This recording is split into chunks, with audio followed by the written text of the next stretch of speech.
Hello and welcome to Inside Iraq. I'm Jassim Azzawi. President Obama's announcement to send an additional 30,000 troops to Afghanistan echoes President Bush's decision to send more troops into Iraq. Back in 2007, Bush deployed more than 20,000 additional soldiers, mostly around Baghdad, in what became known as the surge. Conventional wisdom in the U.S. is that the surge worked because less sectarian violence occurred in the months that followed. But only 4% of Iraqis think that U.S. troops can claim the credit. The majority believe the awakening movement and other internal factors helped stabilize the country. So will U.S. commanders in Afghanistan now apply some of the lessons learned in Iraq? And can President Obama really prevent Afghanistan from turning into his Vietnam? In his speech at West Point, Obama praised U.S. troops' achievements in Iraq. Thanks to their courage, grit, and perseverance, we have given Iraqis a chance to shape their future, and we are successfully leaving Iraq to its people. But while we've achieved hard-earned milestones in Iraq, the situation in Afghanistan has deteriorated. After escaping across the border into Pakistan in 2001 and 2002, al-Qaeda's leadership established a safe haven there. Although a legitimate government was elected by the Afghan people, it's been hampered by corruption, the drug trade, an underdeveloped economy, and insufficient security forces. And as Commander-in-Chief, I have determined that it is in our vital national interest to send an additional 30,000 U.S. troops to Afghanistan. To draw a comparison between Iraq and Afghanistan, and to see if U.S. commanders in Afghanistan can use some of the lessons learned in Iraq, I'm delighted to welcome from Washington General Richard Myers, former chairman of Joint Chiefs of Staff and a professor of military history at Kansas State University. And from San Francisco, As'ad Abu Khalil, professor of political science at the California State University at Stanislaus. Gentlemen, welcome to Inside Iraq. General Myers, let me start with you. The decision by President Obama to send this extra 30,000 to Afghanistan echoes the decision by President Bush on the eve of the surge. Are the two situations similar? Is Afghanistan teetering exactly where Baghdad and the rest of the country was? Well, I think the situations are actually fundamentally different in one respect anyway, and they're similar in others, but different in that the problem, as was mentioned earlier in one of your segments, was that the sectarian violence in Iraq was really out of control, and the surge was motivated to go in and deal with that problem. In Afghanistan, it's the Taliban resurgence here in the last year and a half or so that is the problem, and they think they need more troops for that. But you'll find, I think, in the two strategies, because General Petraeus was responsible for the Iraq strategy. He's also still the commander of now Central Command and responsible for the strategy in Afghanistan. You'll find some similarities between those two strategies. As'ad Abu Khalil, since General Myers mentioned David Petraeus, the commander of Central Command right now, responsible for both wars, he's also responsible for writing the manual of counterinsurgency. According to that very manual, if I'm not mistaken, you need more troops than what is currently available in Afghanistan. If the mathematics is right, he needs over 1 million American soldiers in order to subdue this insurgency. What will this extra 30,000 do in a landlocked country like Afghanistan without infrastructure? Well, briefly put, not much. And I think General Petraeus has to write a new manual for counterinsurgency. If one listens to the speech by Obama yesterday, one figures that he's trying to reinvade the country, hoping that the goals that were not achieved the first time around will be achieved merely by adding 30,000 troops. Sure, he makes references to other coalition members, just as the coalition in Iraq included, 38 soldiers from Mongolia, and the Moroccan government was too afraid to send soldiers, so they sent monkeys to sweep landmines. I think what is clear from the speech yesterday, it was largely determined by political motives and not by strategic vision. It's full of contradiction. On the one hand, he wanted to tell the Americans that there are vital American interests at stake, and yet it is all based on the expansion of the horrific Taliban movement. But the Taliban movement is not, as he implied yesterday, trying to come over to the United States to invade it. This is a movement that is supported over the years by allies of the United States, like Saudi Arabia and Pakistan. And now they are trying to make a comeback, and they continue to maintain links with America's allies, like Pakistan and Saudi Arabia, And to think that 30,000 troops are going to undermine the Taliban movement, it's not going to work. One of the fundamental flaws of this policy is that the linchpin of the new vision for Afghanistan is based on the preservation of one of the most corrupt, fraudulently elected President, Hamid Karzai. And by declaring a deadline that the United States is going to repack and leave by July of 2011, it's making sure that America's enemy are just going to wait, hoping for another round when they will take over the country. And I won't be surprised if after the speech yesterday, Hamid Karzai may have started looking at real estate in Miami, Florida. Well, we'll see about that, Asad Abu Khalil. And yet, General Miles, if you remember back in 2007 when Iraq was descending into civil war, pretty much a sectarian war, the Awakening Council, the Awakening Movement, played a critical role in helping U.S. soldiers as well as the Iraqi army in stemming this sectarian tide. Can the U.S. emulate the same achievement in Afghanistan, meaning to say to peel off the Taliban moderates from the hardcore? Can they achieve the same goal by winning the Pashtun towards the American soldiers? Well, I think that they think they can, and they're going to try to do that. In fact, as I understand the strategy, it's going to be less reliant on a strong central government in Kabul and more on the provincial leadership and tribal leadership, much as the strategy worked in Iraq, in trying to, as you said, peel away the more moderate folks from supporting the Taliban. I think that's a reasonable strategy. Whether it'll work or not, I think we're going to have to see. This is, in my view, going to be a long process. Maybe not a long process with the number of troops we're talking about, but certainly a long process for Afghanistan's John Myers, let's call a spade a spade. In Iraq, pretty much the U.S. Army bought off those fighters from the Awakening Councils, paid them salaries and said, stop shooting at us, and overnight the fighting stopped. Are they going to do the same? Are they going to pour money at the Pashtuns? That's a good question. I don't know what incentives will be used and how they'll be used. In that part of the world, money is often used as an incentive. But I mean, Iraq is far from stable, and it's far from being a sure bet that it's going to be successful. On the other hand, it's been relatively stable, and we'll see if they can get through elections here coming in January. There's some question about that, but if they do, then I think whatever methods were used, you'll have to say, well, those were successful. Let me say the following. I noticed that General Myers used the word stable government in Iraq, and this is the new lingo of American officials. It was used by the Bush administration. It's being used by the Obama administration. Remember that we were promised an exemplary democracy in Afghanistan and in Iraq. Instead, we have created some of the most corrupt governments on the face of the earth.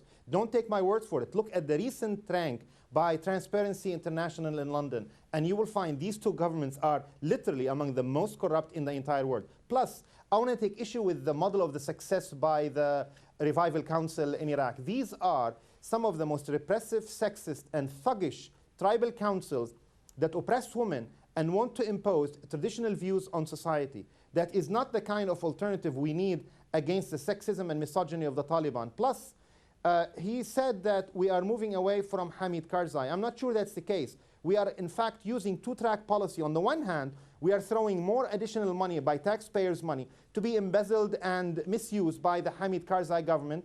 And we are also on a second track, relying on new council like the so-called Kandahar Strike Council. That council is related to none other than the brother of Hamid Karzai, the notorious corrupt person known as Ahmed Karzai.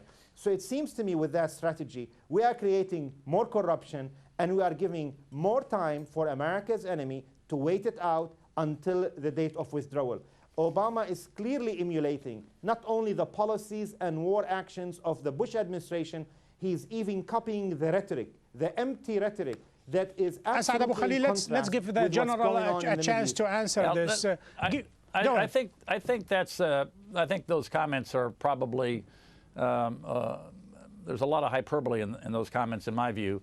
If you look at Iraq and Afghanistan, they both adopted, their citizens both adopted what most people consider liberal constitutions, and yet it's not playing out. I mean, they've elected these governments. Certainly there is corruption. But that's not new to that particular region, and that's something that has to be worked on daily. And I think the president said they were going to work on corruption. I know in my conversations that being the with case, Admiral General Mullen, Myers, corruption is still rampant in Iraq. How you are going to prevent it in Afghanistan? And as Abu Khalil just alluded to, the president's brother, who is somehow in bed with all the corrupt people, not to mention trafficking in narcotics. Well, I think that's, Jassim, I think that's going to be one of the focuses of the strategy in Afghanistan, is to hold people accountable, and if there's corruption, to hold them accountable for that corruption. Now, that's easily said, hard to do, but I think you're going to see that in the way both our military and the civilians. By the way, it's been little noticed, but the embassy in Kabul is going to be increased from 320 staff earlier this year, in January this year, to about 1,000 by the end of this month. And a lot of those people will be deployed to the provinces, and a lot of them, I think, will be trying to mentor. But then again, General, the number of U.S. officials in Baghdad was increased. I don't know how many folds, maybe 20, 30. It's the biggest embassy in the world, and yet corruption is rampant in Iraq. 700 additional diplomats are not going to do the job, just as 30,000 additional troops are not going to do the job. And let me just say for the record to the audience, I would never refer to the government set up in Iraq as a liberal democracy. A constitution that was devised by a grand Ayatollah who is inspired by Iran and who has not left his house except once in 7 years is not a liberal democrat. And I think people in the region are clearly not impressed with whatever setup, sectarian, religious, traditional, and sexist government set up in both places. Again, go back to Transparency International. I take my clues from there. I would like to go to something else, General Myers, and that is, ironically, Obama opposed the surge in Iraq. What is the difference between this surge into Afghanistan and the surge into Iraq? I think in President Obama's mind, as I understand it, he was not, he didn't think that Iraq was in our vital national interest. He's always said that he thought Afghanistan was. Now, whether that's right or wrong, but that's how he sees it. Let me just say one thing. The professor is right. This is not going to be easy, and there is no cookbook. The professor cannot outline on a chalkboard somewhere saying, okay, if you just do this, we're going to have success. Afghanistan is going to be a model of good governance. This is very difficult work, and I think it's arrogant to say that some things aren't going to work, that the people aren't going to like this. I mean, we don't know. The fact is, a lot of people don't know. I can remember the advice we got before we went into Iraq. We asked lots of academicians and others, so-called experts, on what we were going to find inside Iraq after combat, and none of them pegged it right. None of them had it right. So I don't know that we know what's going to happen. All I know is that there's going to be a huge effort to try to help. I find it very ironic by the general who was part of the effort to colonize both Afghanistan and Iraq to refer to my comments, which basically say that the effort What do you mean colonize? Professor, what do you mean colonize? What is that about? I mean, Obama administration may decide not to refer to America's occupation in Afghanistan as occupation. It is an occupation. That's how people view it. I mean, I know that you have a very good image of what US troops are doing over there. But if you ask the people of Iraq and Afghanistan, look at public opinion survey. I looked yesterday at the public opinion survey in Afghanistan, and it showed since the arrival of US troops, positive attitude to the United States have gone down from something like 75% to 25%. Maybe it is time to discover what General McChrystal recently discovered, that bombs and rockets over innocent civilians' heads are not popular in that region. And when you have 100 or 130,000 troops by the United States and their allies in a country, if it's not arrogant occupation or it's not colonization, what is it? I am not saying that the people of those regions are asked the question, let the general answer the question. Yeah. They will have, they will have good governance, but they will establish it themselves. I agree with that. They have to establish, this has to be their process. I agree with that. And I also agree that women have to be empowered. I think that's the real key to all of this, frankly, in both countries. But to characterize U.S. involvement in Afghanistan as colonization, I mean, we don't, We don't do you want call it? the land. We don't want the resources. It's one of the more altruistic things that any nation can do is to help another nation that become brings a me to viable my question, country. General Myers. You mentioned that from President Obama's perspective, Afghanistan is of strategic value. Some other people, they disagree with that. They think Iraq has more strategic value than Afghanistan. It's close to the Gulf. It has lots of oil. It is next to Iran. This is a source of a future conflict. While Afghanistan, it's a landlocked. I don't know what strategic value it has to the United States, except for the fact, perhaps, if the U.S. pulls out, we might see the scenery of Osama bin Laden hand in hand with Mullah Omar strutting into Kabul. What strategic value does Afghanistan have for the U.S.? But in my view, you have to look at it as the region, not just as Afghanistan. I think the president did that in his speech. And this is as much about Pakistan as it is Afghanistan, and it's as much about the region as it is about Afghanistan. I thought the president made that point very well. So this is, I think when he says it's in our vital national interest, he uses Afghanistan, but he means the region because of the impact an unstable Afghanistan could have on the region. Is it, Saad, does it have that vital strategic interest to the U.S., Afghanistan, that is? I mean, absolutely Is not. that to I me, mean, the or- United States is still trying to find out why we are still in Iraq and why we are still in Afghanistan. And I also want to say, I mean, General Myers is having a hard time describing what we refer to, what is the label of American military presence in both countries when public opinion survey, one after the other, is proving the overwhelming majority of the people of both countries are saying they disapprove of the U.S. presence in both places.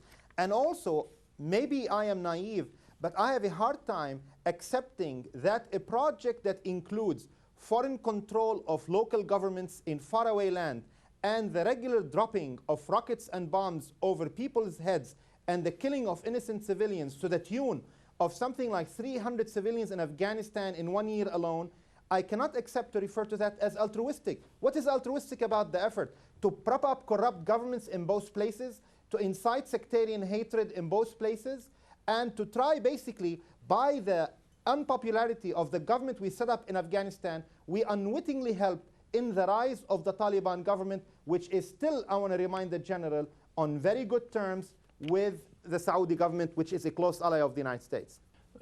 My response would be that I think I agree with the professor in the sense that I don't believe that we can be successful in Afghanistan with military force alone.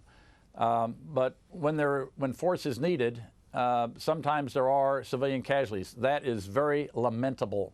Of course, more civilian casualties from the Taliban, more Afghan casualties from the Taliban than there ever have been from U.S. forces.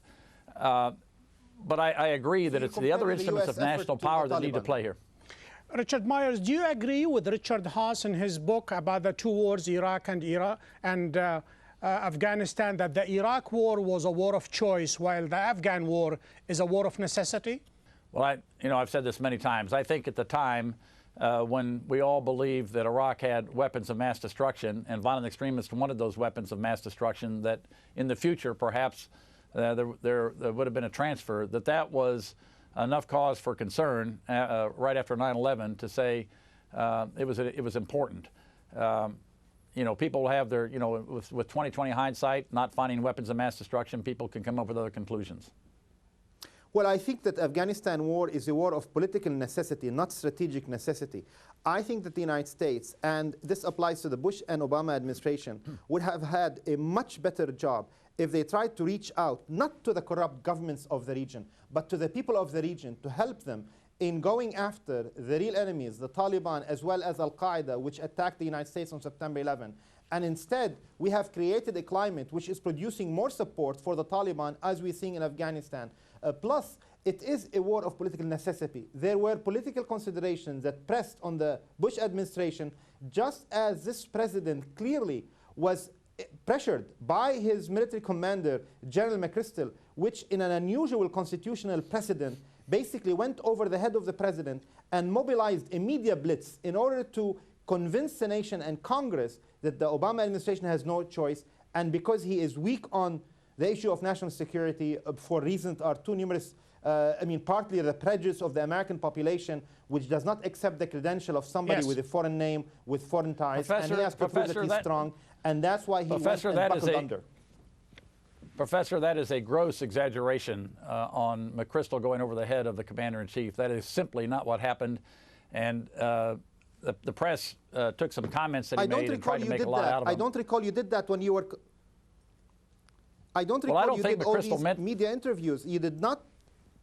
Yes, he did. Yes, he did. He went on 60 Minutes. He invited all US TV news, and he basically told them, this is what needs to happen in Afghanistan, otherwise it's doom and gloom. Let us bring it back to Iraq and Afghanistan. Richard Myers, Iran ran havoc in Iraq. We all know the role Iranian intelligence as well as the Quds Force played in Iraq. Right now, the US and the UK are insinuating somehow that Pakistani intelligence are playing a very nefarious role with Taliban. Without Pakistan's help, can the US win in Afghanistan, General Myers? In my view, no. We need Pakistan has to support going after not only the Pakistan Taliban but the Afghan Taliban as well. We cannot be successful, I don't believe, either with stability in Pakistan or stability in Afghanistan without Pakistan's help. Asad Abu Khalil, you are shaking your head. I mean, I want to say that a sign of the utter failure of America's efforts in both countries is the extent to which the United States today is compelled in both places to extend their hands to the very enemies that they went after when they invaded both countries. We now know that in Iraq, the United States is negotiating directly or indirectly with the Ba'athists of Saddam Hussein, and they are invited to go back to the government. Plus, The Economist magazine, the last issue, said that American commander in Iraq have met secretively with the commander of the Quds Force, General Soleimani, in Iraq itself. The same thing we're doing in Afghanistan. Notice that the rhetoric of the Obama administration. We are basically now begging the Saudis I have less than 1 minute, Asad Abu Khalil. I'm going to ask the same question to both of you. A very quick response. Iraq ruined the presidency of President Bush, General Myers. Will Afghanistan ruin Obama? Well, we're going to have to wait and see. We'll have to see how the strategy plays out and to see if all the doom and gloom that the professor is prophesying here, that if that comes true or not, or if governance from Kabul and the provinces improves, and if the Taliban are beaten back to the point where government can thrive there. Asad Abu Khalil, make it short. Well, I mean, we don't know, but less likely, I mean, I am less interested in the political fortunes of Obama. I'm more interested in the welfare of the people of Iraq and Afghanistan. Asad Abu Khalil, General Richard Myers, gentlemen, thank you for being guests on Inside Iraq. To watch the show online and to find out more information about the program, please visit our website, aljazeera.net/English. We have reached the end of this show. Join me next week when we take another look inside Iraq. Until then, have a great week.